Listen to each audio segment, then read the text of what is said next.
बच बारस की कहानी। एक साहूकार था जिसके 7 बेटे थे। साहूकार ने एक तालाब बनवाया, लेकिन 12 वर्ष तक भी वह तालाब नहीं भरा।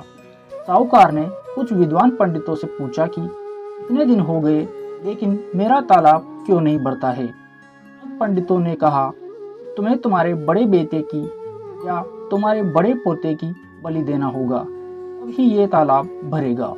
साहूकार ने पंडित की बात मानकर अपनी बड़ी बहू को नैहर भेज दिया।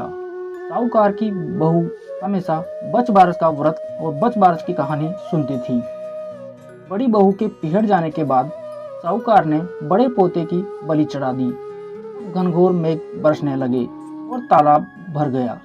जब साहूकार तालाब की पूजा करने जाने लगा तो लोग भी उसके साथ तालाब की पूजा करने जाने लगे। जाते समय साहूकार ने अपनी दासी से कहा कि गिवला, धानुला, चने मोट बना लेना।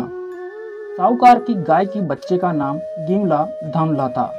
तब उस दासी ने गाय के बच्चे को भी गिवला धानुला समझकर पुकार दिया। साहूकार और साहूकारनी गाजे बाजे के साथ अपने बेटे और बहू के साथ तालाब को पूजने लगे।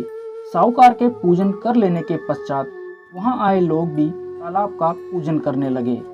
उसी वक्त जिस पोते की बलि दी गई थी वो गोबर में लिपटा हुआ मिला और आकर कहने लगा कि मैं भी तालाब में कूदूंगा। उस बच्चे को देखकर साहूकार ने कहा कि मैंने तो इसकी बलि दे दी थी जिससे ही ये तालाब भरा था, लेकिन गाय माता ने हमारी लाज रख ली और हमें हमारा पोता वापस लौटा दिया। अपने बेटे को देखकर बहू भी बहुत खुश हुई। साहूकार दौड़ा दौड़ा घर वापस आया और अपनी दासी से कहा कि गाय का बच्चा कहाँ है। तब दासी बोली कि आपने गिवला धानुला को पकाने के लिए कहा था, इसलिए मैंने उसे पका लिया। ये सुनते ही साहूकार क्रोध से तिलमिला उठा और अपनी दासी से कहने लगा कि अरे पापनी, तूने ये क्या अनर्थ कर दिया। एक पाप उतार कर आए हैं, उससे पहले ही तूने दूसरा पाप हमारे लगा दिया। और साहूकार सिर पकड़कर बैठ गया।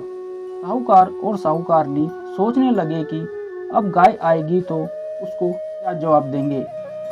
साहूकार ने एक हांडी में गाय के बच्चे को डालकर गड्ढे में दबा दिया।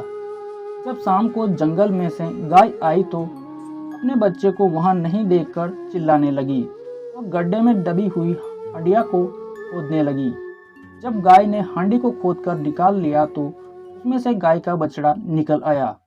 जब साहूकार को पता चला तो वह भी बछड़े को देखने के लिए गया तो उसने देखा कि बछड़ा तो गाय का दूध पीने में व्यस्त था। तब साहूकार ने पूरे गांव में ढिंढोरा पिटवा दिया कि सभी स्त्रियों को बच बारस का व्रत करना चाहिए। हे बच बारस माता, जैसे साहूकार की बहू को दिया वैसे ही हम सबको देना। बच बारस की कहानी सुनने वालों को, बच बारस की कहानी कहने वालों को सभी को देना।